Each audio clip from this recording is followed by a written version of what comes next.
Hi guys, ನಾನಿವತ್ತು ಎಲ್ಲಿ ಹೋಗ್ತಿದ್ದೀನಿ ಅಂದರೆ ಬೆಂಗಳೂರಿಂದ ಕೇವಲ 25 ಕಿಲೋಮೀಟ್ರ್ ದೂರದಲ್ಲಿದೆ.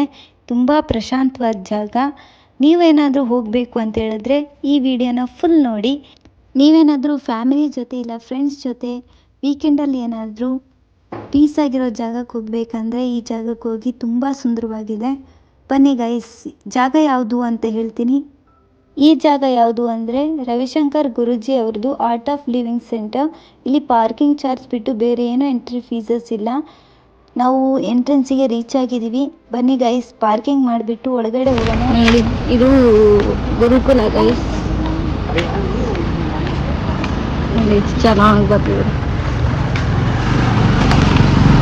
ನೋಡಿ ಗೈಸ್. ಇವರೇ ರವಿಶಂಕರ್ ಗುರೂಜಿ. ಫಸ್ಟ್ ಟೈಮ್ ಬಂದಾಗ ನಮಗೆ ಎಲ್ಲಿ ಹೋಗೋದು ಏನು ಮಾಡಬೇಕು ಅಂತ ಗೊತ್ತಾಗಲ್ಲ. ಸೊ ಇವರೇ ಇಲ್ಲಿ ಸಜೆಸ್ಟ್ ಮಾಡ್ತಾರೆ. ಇಲ್ಲಿ ಬಸ್ ಇರುತ್ತೆ, ಬಸ್ಸಲ್ಲಿ ಊಟಕ್ಕೆ ಕಳಿಸ್ತಾರೆ ಫಸ್ಟು. ಇಲ್ಲ ನಾವು ನಡ್ಕೊಂಡೇ ಹೋಗ್ತೀವಿ ಅಂದ್ರೂ ಹೋಗ್ಬೋದು, ಬಸ್ಸಲ್ಲೇ ಹೋಗಬೇಕು ಅಂತೇನಿಲ್ಲ. ಫಸ್ಟ್ ನಾವು ಹೋಗ್ತಿರೋದು ವಿಶಾಲಾಕ್ಷಿ ಮಂಟಪಕ್ಕೆ. ಸೊ ನಡ್ಕೊಂಡೇ ಹೋಗ್ತಿದ್ವಿ. ಇಲ್ಲೇನು ತುಂಬ ನಡಿಬೇಕು ಅಂತ ಏನಿಲ್ಲ, ಒಂದು 5 ಮಿನಿಟ್ಸ್ ನಡಿಬೇಕಷ್ಟೇ. ನಾವು ನೋಡಿ ಫೈನಲಿ ವಿಶಾಲಾಕ್ಷಿ ಮಂಟಪ ಎಂಟ್ರೆನ್ಸಿಗೆ ರೀಚ್ ಆಗಿದ್ದೀವಿ. ನಿಮಗೆ ರೂಟ್ ಗೊತ್ತಾಗಿಲ್ಲ ಅಂದರೆ ಅಲ್ಲಿ ಹೇಳ್ತಾರೆ ಯಾವ ಥರ ಹೋಗಬೇಕು ಏನು ಎತ್ತ ಅಂತ. ನೋಡಿ, ಫಸ್ಟ್ ಎಂಟ್ರಿ ಕೊಡ್ತಾ ಇದ್ದೀವಿ ವಿಶಾಲಾಕ್ಷಿ ಮಂಟಪಕ್ಕೆ. ಇದು ನೋಡೋಕ್ಕೆ ಟೆಂಪಲ್ ಹೊರಗಡೆಯಿಂದ ತಾವರೆ ಥರ ಇದೆ. ಒಳಗಡೆ ಯಾವ ಥರ ಇದೆ ಅಂತ ನೋಡೋಣ ಬನ್ನಿ ಗೈಸ್.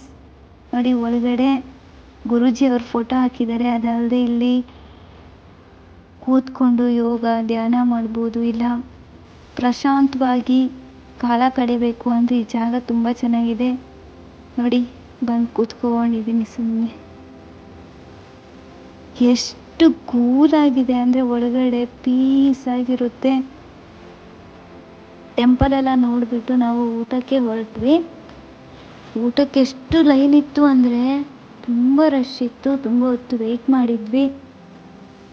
ಊಟನೂ ಅಷ್ಟೇ ಚೆನ್ನಾಗಿತ್ತು. ಪೊಂಗಲ್ ಕೊಟ್ಟಿದ್ರು, ಹಂಗೇ ಕರ್ಡ್ ರೈಸ್ ಕೊಟ್ಟಿದ್ರು. ಊಟ ಎಲ್ಲ ಮುಗಿಸ್ಕೊಂಡು ನಾವು ಕೆರೆ ಹತ್ರ ಬಂದ್ವಿ. ನೋಡಿ ಎಷ್ಟು ಚೆನ್ನಾಗಿ ಕೆರೆ ಹತ್ರ ನಿಂತ್ಕೊಂಡು ನೋಡ್ತಾ ಇದ್ದಾರೆ ಬಾತುಕೋಳಿನ ಅಂತ.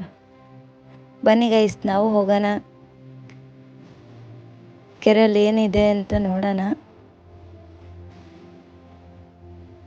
ನೋಡಿ ಎಷ್ಟು ಚೆನ್ನಾಗಿದೆ ಅಂತ. ಓಕೆ ಗೈಸ್, ಪ್ಲೇಸ್ ಎಲ್ಲಿ ಅಂತ ಗೊತ್ತಾಯ್ತಲ್ವಾ? ನೀವು ವೀಕೆಂಡಲ್ಲಿ ಫ್ರೀ ಆಗಿದ್ದರೆ ಹೋಗಿ. ಇವತ್ತಿನ ವಿಡಿಯೋ ನಿಮಗೇನಾದರೂ ಇಷ್ಟ ಆಗಿದ್ರೆ ಶೇರ್ ಮಾಡಿ, ಲೈಕ್ ಮಾಡಿ. ಓಕೆ ಗೈಸ್, ಬಾಯ್ ಬಾಯ್. ನೆಕ್ಸ್ಟ್ ವಿಡಿಯೋದಲ್ಲಿ ಸಿಗ್ತೀನಿ.